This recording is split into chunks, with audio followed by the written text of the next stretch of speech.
اور حدیث صحیح ہے کہ آپ صلی اللہ علیہ وسلم نے ارشاد فرمایا کہ جس نے خواب میں مجھے دیکھا، من رآنی فقد رأى الحق، جس نے مجھے دیکھا اس نے واقعی مجھے دیکھا۔ کیونکہ کسی کے خواب میں شیطان مختلف شکلوں میں آ سکتا ہے، ماں سوائے میرے کہ اللہ تعالیٰ نے شیطان کو یہ طاقت نہیں دی کہ وہ میری شکل بنا کر کسی کے خواب میں آئے۔ اور جو دنیا میں مجھے دیکھے گا وہ آخرت میں ضرور دیکھے گا، جو آخرت میں میرے دیدار سے مالا مال ہوگا وہ ضرور میری شفاعت سے بہرور ہوگا، اور جو حضور کی شفاعت سے بہرور ہوگا وہ جنت میں یقیناً داخل ہوگا۔ تو اب آپ اندازہ فرمائیے کہ نبی اکرم صلی اللہ علیہ وسلم کا دیدار حالت ایمان میں، آپ کا دیدار کتنی بڑی نعمت ہے۔ الحمدللہ میرے گھر میں 3 افراد ایسے ہیں جنہیں نبی اکرم صلی اللہ علیہ وسلم کی زیارت ہوئی ہے۔ میرے گھر میں 3 افراد ایسے ہیں، اور ان 3 میں ایک فرد ایسا ہے جن کی زیارت کی وجہ یہی ہے۔ اللہ اللہ اللہ اللہ اللہ اللہ اللہ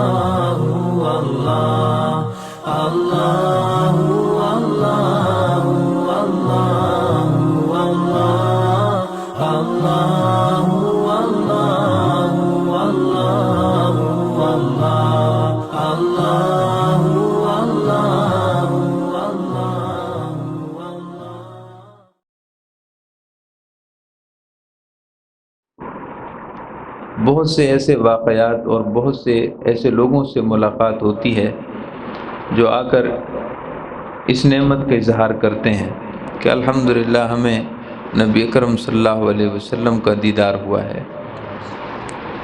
اور جہاں تک ان کے ظاہری اعمال بقول ان کے دیکھے جائیں تو ان کے ظاہری اعمال بقول ان کے اتنے اچھے نہ تھے، تو یہ سب کرم ہی ہے۔ یہ تو پہلی بات ہو گئی کہ یہاں مستحق اور غیر مستحق کی بات نہیں، اہل اور غیر اہل کی بات نہیں، بس ساری کرم کی بات ہے۔ جب حضور کا کرم ہوتا ہے تو پھر نہ سوکھے دیکھے جاتے ہیں اور نہ گیلے دیکھے جاتے ہیں، نہ سرسبز و شاداب دیکھے جاتے ہیں اور نہ ہی بنجر زمینوں کو دیکھا جاتا ہے، بس نگاہ کرم ہو تو بس ہو ہی جاتی ہے۔ دوسری بات بڑی قابل توجہ یہ ہے کہ حضور اکرم صلی اللہ علیہ وسلم کا دیدار ہے بہت بڑی نعمت، بہت بڑی نعمت ہے، اتنی بڑی نعمت ہے کہ جسے دیدار ہو جائے اس کے لیے جنت میں داخلہ یقینی ہے۔ جس کو نبی اکرم صلی اللہ علیہ وسلم کا دیدار ہو جائے اس کے لیے جنت میں داخلہ یقینی ہے۔ اور حدیث صحیح ہے کہ آپ صلی اللہ علیہ وسلم نے ارشاد فرمایا کہ جس نے خواب میں مجھے دیکھا، من رآنی فقد رأى الحق، جس نے مجھے دیکھا اس نے واقعی مجھے دیکھا۔ من رآنی فقد رأى الحق، فقد رأى الحق کا ایک مطلب جو واضح ہے وہ یہی ہے کہ جس نے مجھے دیکھا اس نے یقیناً مجھے ہی دیکھا۔ کیونکہ کسی کے خواب میں شیطان مختلف شکلوں میں آ سکتا ہے، ماں سوائے میرے کہ اللہ تعالیٰ نے شیطان کو یہ طاقت نہیں دی کہ وہ میری شکل بنا کر کسی کے خواب میں آئے۔ من رآنی فقد رأى الحق، جس نے مجھے دیکھا اس نے یقیناً حق ہی دیکھا، مجھے ہی دیکھا۔ اور جو دنیا میں مجھے دیکھے گا وہ آخرت میں ضرور دیکھے گا، اور جو آخرت میں میرے دیدار سے مالا مال ہوگا وہ ضرور میری شفاعت سے بہرور ہوگا، اور جو حضور کی شفاعت سے بہرور ہوگا وہ جنت میں یقیناً داخل ہوگا۔ تو اب آپ اندازہ فرمائیے کہ نبی اکرم صلی اللہ علیہ وسلم کا دیدار حالت ایمان میں، آپ کا دیدار کتنی بڑی نعمت ہے، آپ کا دیدار کتنی بڑی نعمت ہے۔ نبی اکرم صلی اللہ علیہ وسلم کی شفاعت کی نشاندہی ہے، تو یہ سعادت مندی بڑی سعادت ہے۔ اب ہم اصل گفتگو کی طرف آتے ہیں کہ نبی اکرم صلی اللہ علیہ وسلم کا دیدار کئیوں کو ہوتا ہے، تو کیا اس کے کچھ اسباب بھی ہیں؟ صوفیاء کی کتابیں اللہ تعالیٰ کے نیک بندوں اور بندیوں کے احوال اور ان کے واقعات صوفیاء کے احوال پڑھنے سے معلوم ہوتا ہے کہ عام طور پر 4 ایسے اسباب ہیں، 4 ایسی نیکیاں ہیں، 4 ایسی طاعتیں ہیں کہ جو بارگاہ رسالت میں اتنی پسند ہوتی ہیں کہ اگر آپ چاہتے ہیں، حضور کی منشا اول ہے، اگر آپ صلی اللہ علیہ وسلم کی توجہ ہو جائے اور آپ کی نگاہ کرم ہو جائے تو وہ 4 نیکیاں ایسی ہیں جو آپ صلی اللہ علیہ وسلم کے دیدار کا سبب بن جاتی ہیں۔ ان میں پہلی بات یہ ہے کہ قرآن پاک کی بکثرت تلاوت۔ چنانچہ امام قرظی رحمۃ اللہ علیہ نے اشارہ دے دیا تھا، انہوں نے ارشاد فرمایا کہ جو قرآن پڑھتا ہے، جو قرآن پاک کی تلاوت کرتا ہے، من قرأ القرآن فکأنما رأى النبی صلی اللہ علیہ وسلم، جو قرآن پاک کی تلاوت کرتا ہے وہ گویا کہ ایسا ہے، اس کی مثال ایسے ہی ہے جیسا کہ وہ حضور کے رخ انور کی زیارت کر رہا ہو۔ جو قرآن پاک کی تلاوت کرے، بکثرت تلاوت کرے، وہ معنوی طور پر برکت کی دنیا میں اور معنویت کی دنیا میں وہ نبی اکرم صلی اللہ علیہ وسلم کے رخ انور کی زیارت سے مالا مال ہو رہا ہے۔ دوسرے الفاظ میں آپ اس کو یوں سمجھیں کہ جو قرآن پاک کی تلاوت شغف سے، محبت سے، شوق سے، ادب سے، احترام سے اور کثرت کے ساتھ قرآن پاک کی تلاوت کرتا ہو، اس کے لیے ویسی ہی برکتیں عطا ہوتی ہیں جیسا کہ نبی اکرم صلی اللہ علیہ وسلم کی زیارت کے وقت زیارت کرنے والے کو برکتیں ملتی ہیں۔ کئی ایسے ہمارے بزرگان دین ہو گزرے ہیں جن کو نبی اکرم صلی اللہ علیہ وسلم کی بارگاہ سے زیارت اور دیدار کی نعمت مسلسل، 1-2 دفعہ نہیں، مسلسل اس لیے ملی کہ وہ قرآن پاک سے بہت زیادہ محبت کرتے تھے۔ ماضی قریب کے بزرگوں کی طرف اگر آپ جائیں تو حافظ محمود صاحب رحمۃ اللہ تعالی علیہ بہت قریب، ماضی قریب کے بزرگ گزرے ہیں۔ یو پی موڑ کے قریب آپ کا مزار اقدس ہے۔ آپ کو میرے خیال میں 20 سال بھی دنیا سے پردہ فرما ہوئے نہیں گزرے ہوں گے، بلکہ اس سے بھی کم۔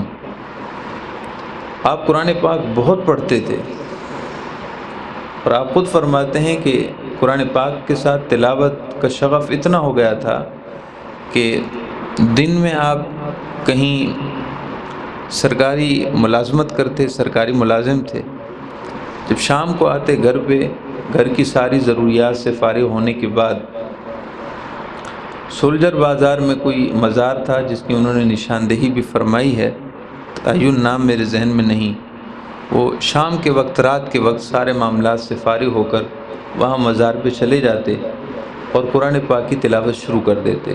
حافظ تو تھے ہی، صرف حافظ تھے، نہ عالم تھے اور نہ ہی دیگر علوم دینیہ سے واقف تھے، صرف قرآن پاک کے حافظ تھے۔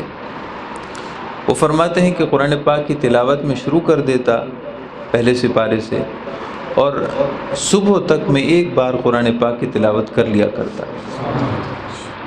اور یہ مسلسل ہر رات کا ان کا معمول تھا، مسلسل ہر رات کا معمول تھا، ہر رات قرآن پاک کی تلاوت مکمل کر لیا کرتے۔ ایسے کئی سال گزر گئے، حتیٰ کہ نبی اکرم صلی اللہ علیہ وسلم نے توجہ فرمائی، اور توجہ ایسے فرمائی کہ اس کے بعد پھر کوئی ایسی رات نہیں گزرتی تھی جب انہیں نبی اکرم صلی اللہ علیہ وسلم کا دیدار نہیں ہوتا تھا۔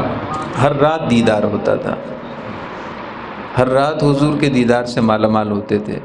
اور نبی اکرم صلی اللہ علیہ وسلم جب ان کے خواب میں تشریف لاتے تو انہیں ایسا محسوس نہ ہوتا کہ جیسا کہ خواب کا عالم ہو، بہت سی روٹین کی باتیں بھول جاتی ہیں۔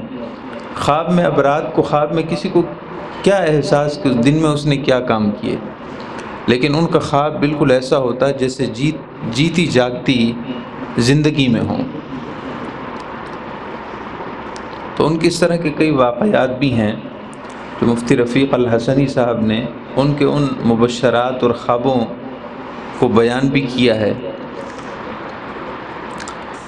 تو اب آپ اندازہ فرمائی کہ قرآن پاک کی تلاوت نے، کثرت تلاوت نے انہیں بارگاہ رسالت میں یہ رتبہ دے دیا۔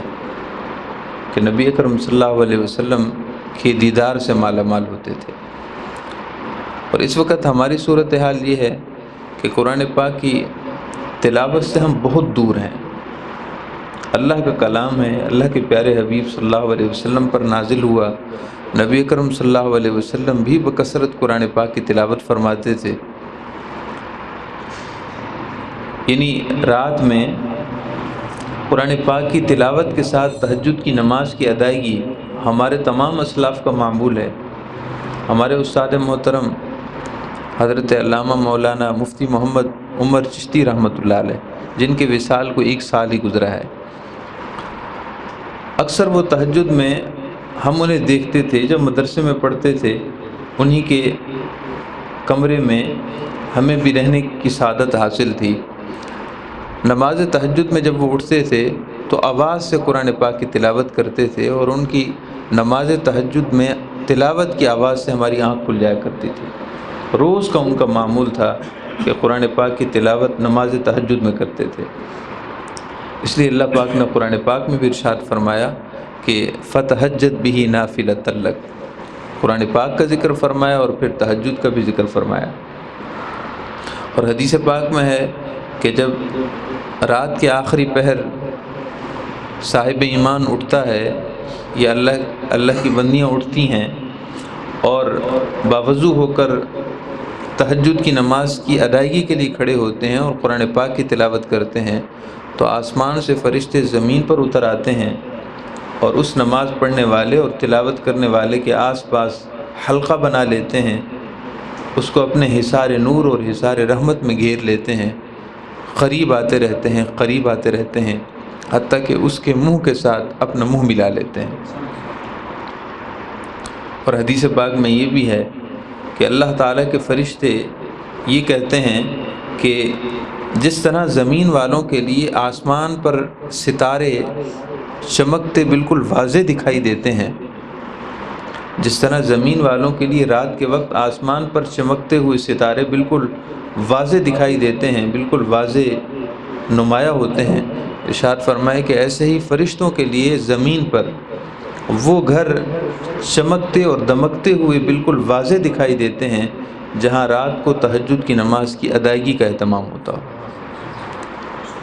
گویا کہ وہ گھر نوری گھر ہیں، وہ گھر نوری گھر ہیں جن میں تہجد کی نماز کی ادائیگی کا معمول ہو، اور وہ نور صرف آنکھ والوں کو نظر آتا ہے۔ چونکہ فرشتے نور ہیں لہٰذا ان کو وہ نور والے گھر نظر آتے ہیں جہاں تہجد کی نماز کی ادائیگی کی وجہ سے نور برستا ہے اور نور چمکتا اور دمکتا ہے۔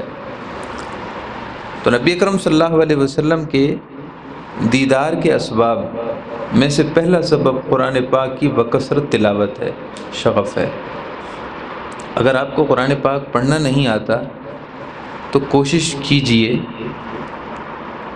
اور اس خیال سے قرآن پاک کی تلاوت نہ کرنا کہ ہم سے غلطی ہو جائے گی اور ہم گناہ گار ہوں گے، ایسا نہیں ہے۔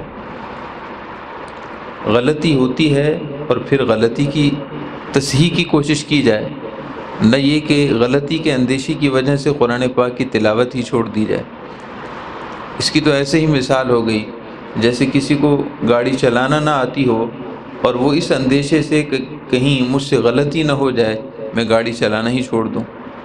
ظاہر ہے ایک بار غلطی کرے گا، دوسری بار سیکھنا اسی کو کہتے ہیں کہ غلطیاں ہوتی ہیں اور پھر غلطیوں کی تصحیح ہوتی ہے اور آخر کار ہم اس کام کو سیکھ لیتے ہیں۔ تو قرآن پاک کی تلاوت سے دور نہ رہیں، یہ اللہ تعالیٰ کی طرف سے اللہ تعالیٰ کی طرف سے پیغام نور تو ہے ہی، مگر واسطہ نور بھی ہے۔ اللہ تعالیٰ کے ساتھ بندے کا تعلق کیسے ہے؟ بندہ اپنے رب سے گفتگو کیسے کرے، کلام کیسے کرے؟ تو وہ قرآن پاک کی تلاوت ہے۔ اللہ کا کلام جب ہم پڑھتے ہیں تو ہم اللہ سے باتیں کر رہے ہوتے ہیں، اور اللہ تعالیٰ ہمیں ہماری التجاؤں کا جواب دے رہا ہوتا ہے۔ قرآن پاک کی تلاوت اس کا واسطہ اور ذریعہ ہے۔ ہمیں کیا ہو جاتا ہے کہ ہم اللہ تعالیٰ سے گفتگو کی سعادت حاصل کرنے کی دغز نہیں رکھتے، شوق نہیں رکھتے۔ آپ دیکھیے کہ کوئی بہت بڑا عہدیدار ہو دنیا کا، یہ چلو دنیا دار کو چھوڑ دیں، کوئی بہت بڑی دینی شخصیت ہوں، بہت بڑے عالم ہوں، بہت بڑے روحانی پیشوا اور بزرگ ہوں، ہمیں معلوم ہو تو ہم صرف ان کی زیارت کے لیے بھی چلے جاتے ہیں، اور یہ کہ ان کی دست بوسی ہو جائے گی اس کے لیے بھی حاضر ہو جاتے ہیں۔ اور اگر ملاقات کا شرف حاصل ہو جائے تو ہم کتنا خوش ہوتے ہیں کہ اللہ کے ایک نیک بندے سے ملاقات ہو گئی، یا انہوں نے میری طرف دیکھ لیا۔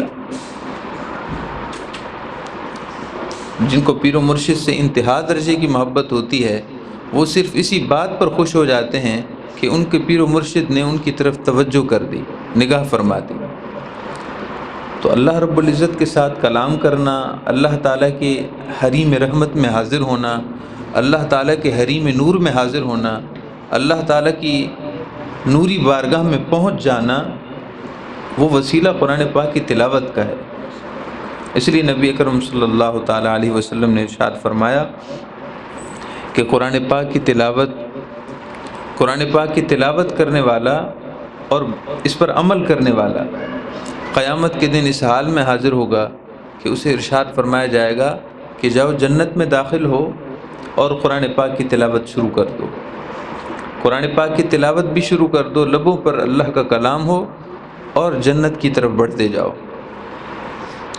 مشکاہ شریف کی حدیث پاک ہے کہ آپ صلی اللہ علیہ وسلم نے ارشاد فرمایا، جہاں قرآن پاک کی تلاوت کا وہ اختتام کرے گا، جہاں اللہ کا کلام مکمل تلاوت کر چکے گا اور جنت کے درجوں کو طے کرتا ہوا وہ کمال آخری درجے پر، کامل درجے پر پہنچے گا، اللہ تعالیٰ ارشاد فرمائے گا کہ جنت کا یہ عالی شان درجہ اب تیرے لیے ہے۔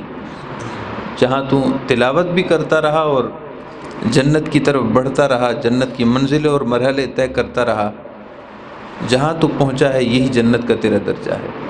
اس وجہ سے ہمارے بعض مفسرین نے فرمایا ہے کہ جنت کے درجے اتنے ہیں جتنے قرآن پاک کی آیات ہیں۔ قرآن پاک کی آیات کے برابر جنت کے درجے ہیں۔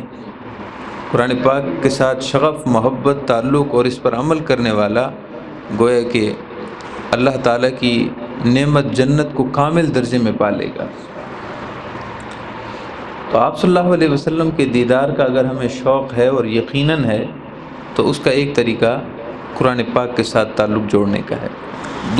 دوسرا طریقہ اور دوسرا سبب یہ ہے کہ حضور اکرم صلی اللہ تعالیٰ علیہ وسلم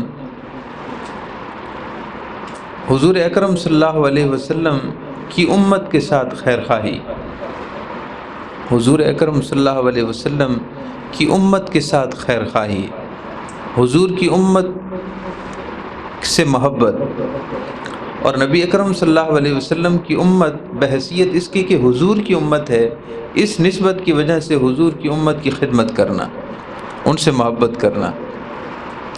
رشتہ دار ہیں تو وہ اپنی جگہ صلہ رحمی کے مستحق ہیں، مگر جب یہ نسبت آ جائے کہ حضور کے امتی ہیں تو پھر شان علیحدہ ہو جاتی ہے۔ آپ اس کو یوں سمجھیے کہ سارے انسان اللہ کے بندے اور بندیاں ہیں، خواہ مسلمان ہو یا غیر مسلم ہو، تو چنانچہ مسلمان ہو یا غیر مسلم ہو، اس کے لیے اس لیے خیر خواہی کرنا اور اس کے لیے بھلا چاہنا کہ وہ اللہ کے بندے ہیں، اللہ کی عبدیت کا رشتہ انہیں حاصل ہے، یہ ایک علیحدہ بات ہے، ایک علیحدہ شان ہے جو اولیاء کو حاصل ہوتی ہے۔ بعض دفعہ ہمیں یہ چیزیں سمجھ نہیں آتی۔ حضرت سیدنا بابا فرید پاک پتن شریف والے فرید الدین، حضرت سیدنا بابا فرید رحمۃ اللہ تعالیٰ علیہ جو پاک پتن شریف والے ہیں، غالباً انہی کا واقعہ ہے کہ ماہ رمضان میں درود پاک پڑھیے، اللہم صلی علی سیدنا و مولانا محمد وعلی آل سیدنا و مولانا محمد وبارک وسلم، صلی اللہ تعالی علی حبیبہ محمد وعلی آلہ وصحبہ وبارک وسلم۔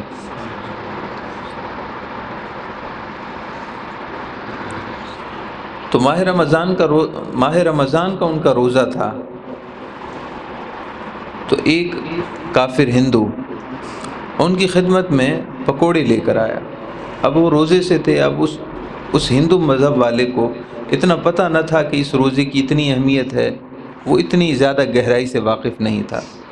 وہ محبت میں آپ کے لیے وہ طعام لے کر آیا اور عرض کرنے لگا کہ حضور میں بڑی محبت سے آپ کے لیے لایا ہوں، حضور بڑی محبت سے آپ کے لیے لایا ہوں، اور آپ کی بارگاہ میں یہ تحفہ پیش کرنا چاہتا ہوں۔ آپ روزے سے تھے، روزے سے ہونے کے باوجود آپ نے وہ کھا لیے، پکوڑے کھا لیے۔ وہ خوش ہو گیا اور آپ کے ساتھ جو اس کو محبت کا تعلق تھا وہ اور زیادہ بڑھ گیا، شکریہ ادا کرتے ہوئے واپس چلا گیا۔ آپ کے مریدین اور احباب نے عرض کی کہ حضور یہ آپ نے کیا کیا؟ ماہ رمضان کا فرض روزہ اور آپ نے جان بوجھ کر توڑا ہے۔ آپ نے ارشاد فرمایا کہ پہلی بات تو یہ ہے کہ میں نے ماہ رمضان کا روزہ اپنے لیے نہیں توڑا، کسی اور کے لیے توڑا ہے۔ میں نے اپنی خواہش کے لیے نہیں توڑا کہ مجھے بہت زیادہ بھوک ستا رہی تھی اور میں نے روزہ توڑا ہو۔ میں نے اپنے لیے روزہ نہیں توڑا، میں نے کسی اور کے لیے توڑا ہے۔ اللہ کی بارگاہ میں یہ عذر ہے۔ دوسری بات یہ ہے کہ اگر میں اس کے تحفے کو رد کر دیتا، اس کا دل ٹوٹ جاتا، اس کا دل رنجیدہ ہو جاتا، اور تم نہیں سمجھتے، ہم سمجھتے ہیں کہ اگر کسی کا دل توڑ دیا جائے تو اللہ کا عرش ہل جاتا ہے۔ اگر میں اس کو کہتا کہ میرے مذہب میں ایسا ہے تو اس کو سمجھ نہ آتی اور یہ اس بات کو نہ سمجھ سکتا، اور اس کے ذہن میں یہی ہوتا کہ شاید کہ میرا تحفہ قبول نہیں کیا۔ اس کی سمجھ اتنی ہی تھی، لہذا میں نے اس کا دل نہیں توڑا۔ ایک روزے کا کفارہ بھی ادا ہو جائے گا، 2 مہینے مسلسل روزے رکھ لوں گا، اور اس کے بدلے میں جو روزہ توڑا ہے اس کے عوض میں روزہ بھی رکھ لوں گا، قضا بھی کر لوں گا۔ لیکن اگر اس کا دل ٹوٹ جاتا تو وہ دوبارہ نہ جڑتا۔ اللہ روزوں کے کفارے سے راضی ہو جائے گا، مگر اس کے ناراض ہونے اور اس کے کبیدہ خاطر ہونے سے وہ راضی نہ ہوتا۔ تو میں وہی بات عرض کر رہا ہوں کہ بعض دفعہ اولیاء اللہ کی باتیں ہماری سمجھ کے اوپر سے گزرتی ہیں، اس لیے کہ ان کی نظر کہیں اور ہوتی ہے اور ہماری نظر کہیں اور۔ تو اللہ تعالیٰ کے بندوں سے اس لیے محبت کرنا کہ وہ اللہ کے بندے ہیں، یہ نسبت بڑی ہے۔ حضور کی امت سے اس لیے محبت کرنا کہ حضور کے امتی ہیں، رشتہ داریاں بعد میں رہ گئی، پڑوسی ہونا بعد میں رہ گیا، ہم مسلک اور ہم مذہب ہونا بعد میں رہ گیا۔ یہ کہ حضور کے امتی ہیں اور حضور کا کلمہ پڑھنے والے ہیں، لہذا خدمت اور خیرخواہی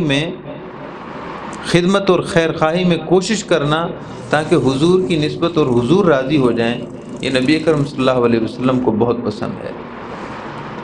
اور حضور کی امت کے ساتھ خیرخواہی کا جذبہ رکھنے والوں کو نبی اکرم صلی اللہ علیہ وسلم اپنے دیدار سے مالا مال فرما دیتے ہیں۔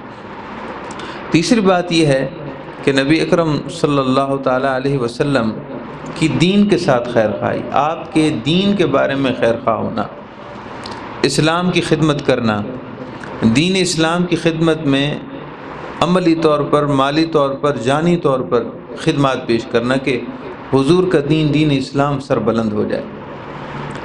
دین اسلام کی ترقی کے لیے، شان و شوکت کے لیے کوشش کرتے رہنا۔ لہذا اس زاویے میں جو چیزیں ہیں سب اس میں شامل ہیں۔ کہیں قرآن پاک پڑھائے جانے کی ضرورت ہو تو وہاں مدرسہ قائم کر دینا۔ کل ہی ہمارے ایک دوست بتا رہے تھے کہ 4 ساتھی جمع ہوئے کسی علاقے میں، بچیوں کے لیے قرآن پاک پڑھانے کا کوئی ذریعہ نہیں تھا۔